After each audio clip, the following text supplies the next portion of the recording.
حضرت امام اعظم ابو حنیفہ رحمہ اللہ فرماتے ہیں اصل التوحید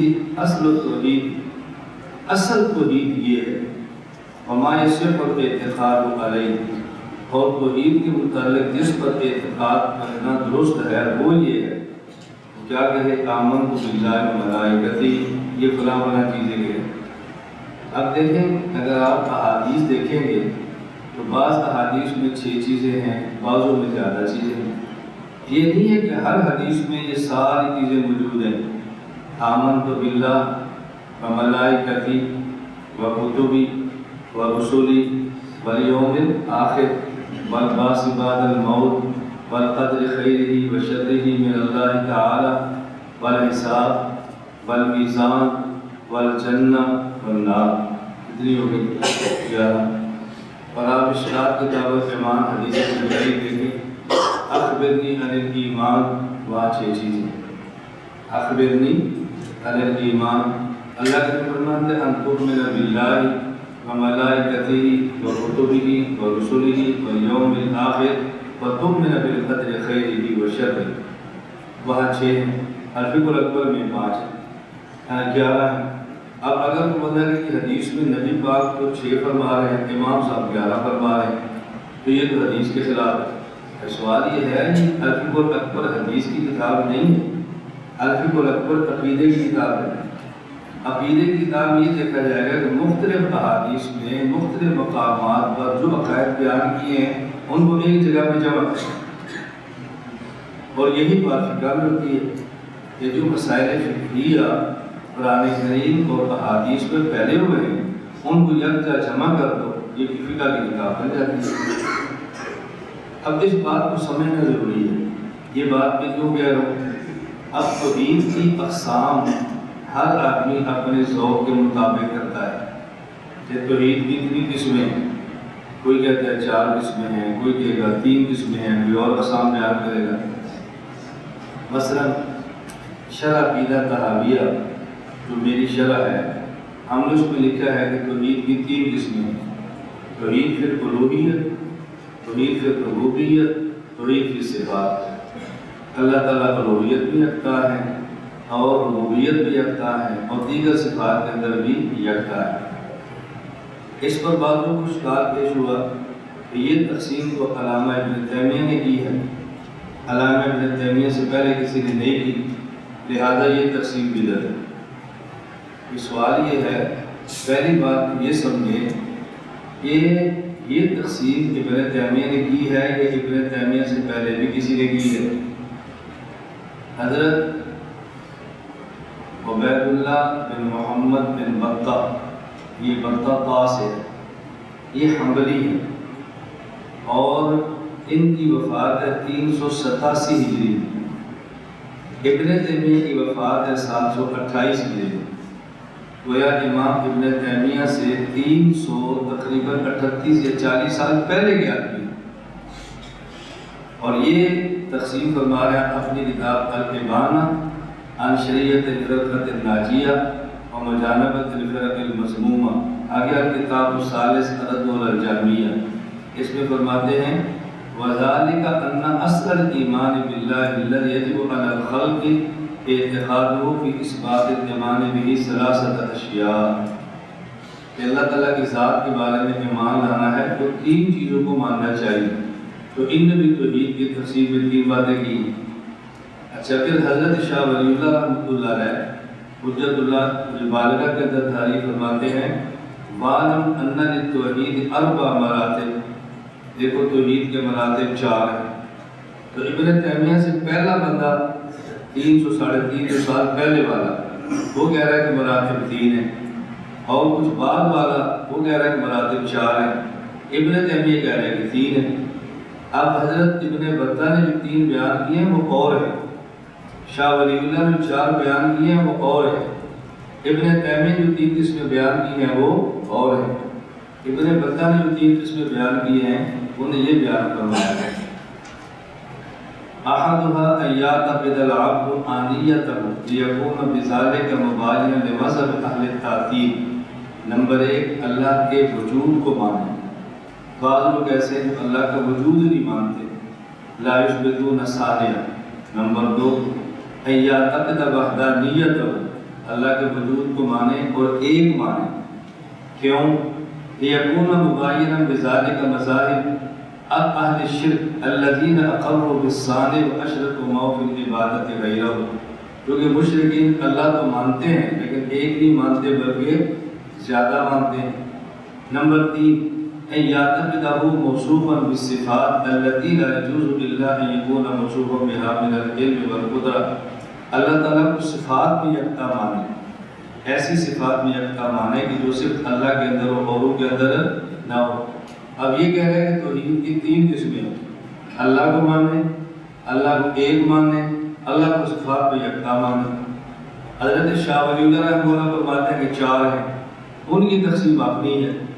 حصر وجود الوجود فیہ تعالی.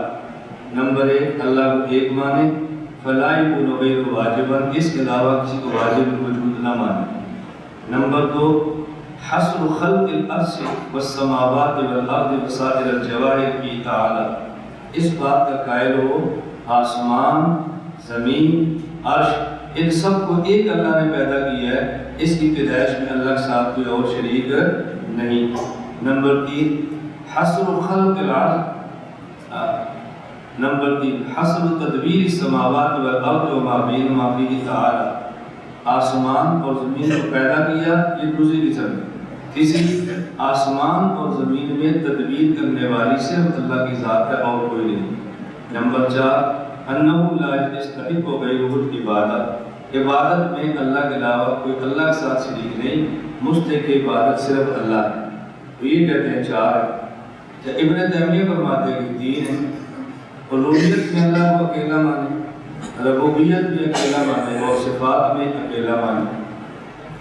اس اختلاف کی وجہ کیا ہے؟ ابن بطہ 3 اور بتا رہے ہیں، ابن تیمیہ 3 اور بتا رہے ہیں، شاہ ولی اللہ 4 اور بتا رہے ہیں. اب یہ جو اختلاف ہے یہ عقائد کا اختلاف نہیں ہے، یہ تعبیر کا اختلاف ہے. جو چیزیں منصوص ہوں ان کو منصوص رکھتے ہیں اور جو چیزیں غیر منصوص ہوں اس کو غیر منصوص رکھتے ہیں. ہمارے المیہ کیا ہے؟ ہم غیر منصوص کو منصوص کا درجہ دے کر اختلافات شروع کر دیتے ہیں. منصوص میں اختلاف اس درجے کا ہونا چاہیے جس درجے کی نص ہے، اور غیر منصوص میں اختلاف اس درجے کا ہونا چاہیے کہ جس درجے کا غیر منصوص یعنی اجتہاد ہے. اب یہ بات اچھی طرح سمجھیں. قرآن کریم میں دین کا لفظ بھی ہے، اسلام کا لفظ بھی ہے. ان الدین عند اللہ الاسلام ومن یبتغ غیر الاسلام دینا فلن یقبل منہ الیوم اکملت لکم دینکم. دین کا لفظ ہے. اب دین کسے کہتے ہیں؟ دین کی تشریح کیا ہے؟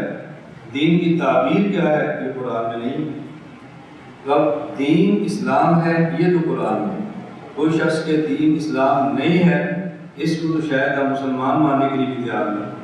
لیکن دین کیا ہے، اس کی تشریح کیا ہے، اس کی تعبیر کیا ہے، اس کے اجزاء کیا ہیں، یہ منصوص نہیں ہے بلکہ یہ غیر منصوص ہے. اب اس کی تعبیر میں اختلاف ہو جائے گا. بعض حضرات کہتے ہیں کہ دین نام ہے 2 چیزوں کا. نمبر 1 عقائد، نمبر 2 مسائل. پورے دین کا خلاصہ 2 چیزیں ہیں، نمبر 1 عقائد اور نمبر 2 مسائل.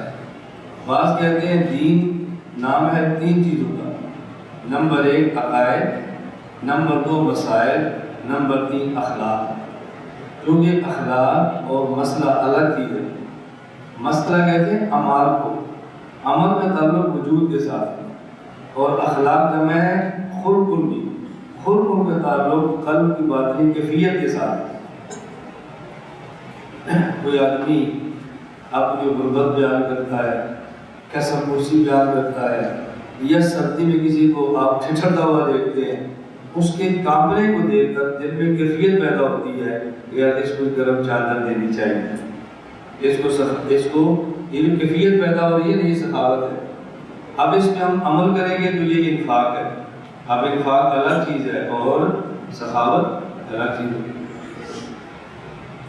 کسی دشمن دین کو دیکھا وہ دین پہ حملہ کر رہا ہے، کسی شخص کو دیکھا جو ظالم ہے اور کسی پہ ظلم کر رہا ہے، تو انسان کے دل میں کیفیت پیدا ہوتی ہے، اس کا بدلہ لینا چاہیے، اس کو ختم کرنا چاہیے۔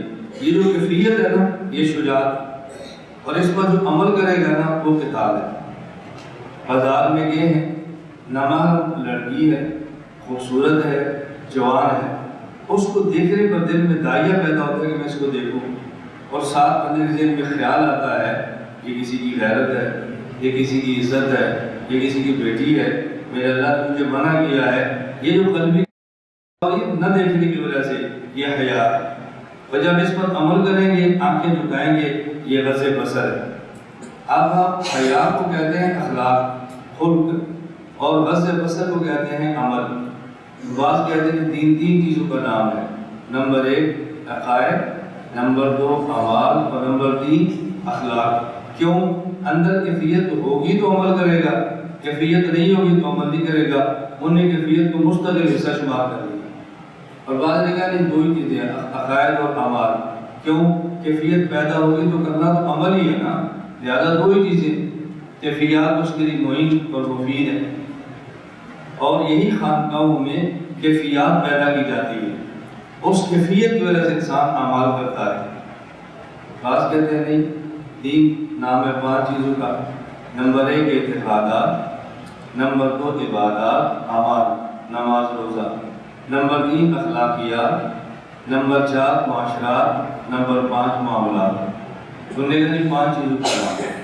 نمبر 1 عقیدہ ٹھیک ہو، نمبر 2 اعمال ٹھیک ہو، نمبر 3 اخلاق ٹھیک ہو، کیفیات درست ہو، اور نمبر 4 لوگوں کے ساتھ جو رہن سہن ہے یہ ٹھیک ہونا چاہیے۔ اعمال کو انہوں نے حقوق اللہ سے جوڑ دیا ہے، اور حقوق العباد کو مستقل معاشرت کا نام دے دیا ہے، اور بعضوں نے حقوق اللہ حقوق العباد دونوں کو ایک کر لیا ہے اور نام اعمال کا دے دیا ہے۔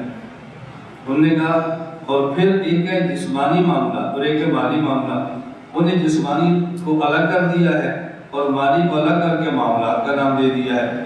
اب دیکھو، ایک کہہ رہا ہے 3 نام ہے 2 چیزوں کا، عقائد اعمال، دوسرا کہہ رہا ہے نام ہے 3 چیزوں کا، عقائد اعمال اخلاق، تیسرا کہہ رہا ہے نام ہے 5 چیزوں کا، اعتقادات، عبادات، اخلاقیات، معاشرات اور معاملات۔ اب یہ جو اختلاف ہو رہا ہے یہ تعبیر ہے، یہ غیر منصوص ہے، اس پر آپ جھگڑ نہیں سکتے کہ فلاں حضرت نے 2 لکھا ہے تم نے 3 کہہ کے بڑوں کی مخالفت کی ہے، فلاں نے 3 لکھا ہے تم نے 5 کہہ کے بڑوں کی مخالفت کی ہے۔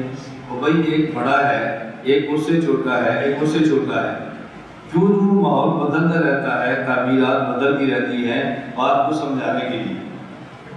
جیسے میں نے آپ سے کہا تھا نا، اب ہم سے کوئی بندہ پوچھے بھائی تقریر کی تعریف کیا ہے، تو ہم اتنی لمبی تعریف کرتے ہیں جو پہلی کتب میں نہیں ہے۔ بھائی تقریر کہتے ہیں غیر مجتہد کا ایسے مجتہد کے گفتہ بہا مسائل کو بلا مطالبہ دلیل مان لینا، اس کا مجتہد ہونا دلیل شرعی سے ثابت ہو، اور اس کا مذہب اصولاً فروعاً مدبر ہو کر مقلد کے بعد تواتر کے ساتھ پہنچا ہو۔ تو بندہ کہتا ہے یہ تعریف تو بدعت ہے، یہ تو کافر کے خلاف ہے، یہ تو بڑوں نے لکھی نہیں ہے۔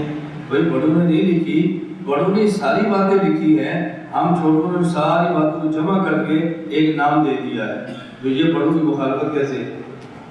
بڑوں کی مخالفت تو تب ہے جب اس میں کوئی ایسی بات ہو جو بڑوں کے خلاف ہو۔ تعریفات تو منسوخ نہیں ہوتی نا، تعریفات تو ہمیشہ بات بھی ہوتی ہے۔ فقہ کی تعریف کیا ہے؟ آپ پڑھتے ہیں امام صاحب فرماتے ہیں معرفت النفس ما لہا وما علیہا۔ ولی فقہ کی تعریف کیا ہے؟ متاخرین کہتے ہیں العلم بالاحکام تفسیر، کہتے ہیں اب امام صاحب اور کر رہے ہیں، بعد والے اور کر رہے ہیں، وہ جو بعد والے تعریف کر رہے ہیں وہ امام صاحب ہی کے مقلد ہیں، کوئی بھی نہیں کہتے امام صاحب کے مخالف ہیں۔ وہ کہتے ہیں کہ امام صاحب نے تعریف اوپر کی سطح کی ہے، ہم چھوٹے تھے نچلی سطح کی ہے۔ میں کہتا ہوں ہم بہت چھوٹے ہیں، ہم نے اور نچلی سطح کی۔ تو یہ ہماری تعریف کرنا بڑوں کی مخالفت ہونے کی دلیل نہیں ہے، بلکہ ہمارا چھوٹا ہونے کی دلیل ہے۔ لوگ کہتے ہیں نہیں خود کو بڑا سمجھتے اس لیے ایسی باتیں کرتے ہیں۔ بھئی ہم خود کہہ رہے ہیں کہ یہ تعریف کرنا ہمارے بڑے ہونے کی دلیل نہیں ہے، بلکہ ہمارے چھوٹے ہونے کی دلیل ہے۔ ہم نے چھوٹی چھوٹی جمع کی ہیں اور ایک تعریف تھوڑی سی لمبی کر دی ہے، بڑی نہیں کی، لمبی کی۔ بڑا کرنا اور ہوتا ہے اور لمبا کرنا اور ہوتا ہے، دونوں میں فرق کو سمجھیں۔ یہ باتیں آپ سمجھیں گے تو بہت سارے اشکالات حل ہو جائیں۔ میں اس لیے بات سمجھا رہا ہوں کہ جو ہم کہتے ہیں توحید کی 3 اقسام ہیں۔ اب ہماری القواعد فی العقائد، وہ بڑے مخالف. ہم کہتے ہیں کہ توحید 3 چیزوں کا نام ہے. توحید کی ذات، پھر صفات، پھر اسماء، اور یہ اور تقسیم آ گئی. اب تو بندہ کہ ابن بطہ نے کہا 3 ہے، تقسیم اور ہے. ابن تیمیہ کہتے ہیں 3 ہے، تقسیم اور ہے. شاہ ولی اللہ کہتے ہیں 4 ہے، تقسیم اور ہے. اور آپ کہتے ہیں 3 ہے، تقسیم اور ہے. اب کوئی بندہ اشکال ان پر نہیں کرے گا، ہمارے اوپر کرے گا. جو ہمارا معتقد ہے ہمارے اوپر نہیں کرے گا، کسی اور کے اوپر کرے گا. ہم کہتے ہیں کہ اشکالات کی ضرورت ہی نہیں ہے، اعتراضات کی ضرورت ہی نہیں ہے، کیونکہ غیر منصوص چیزیں تھیں اور اپنے حلقے کو سمجھانے کے لیے آپ اس میں تقسیم کر لے، یہ غیر شرعی چیز نہیں ہوتی.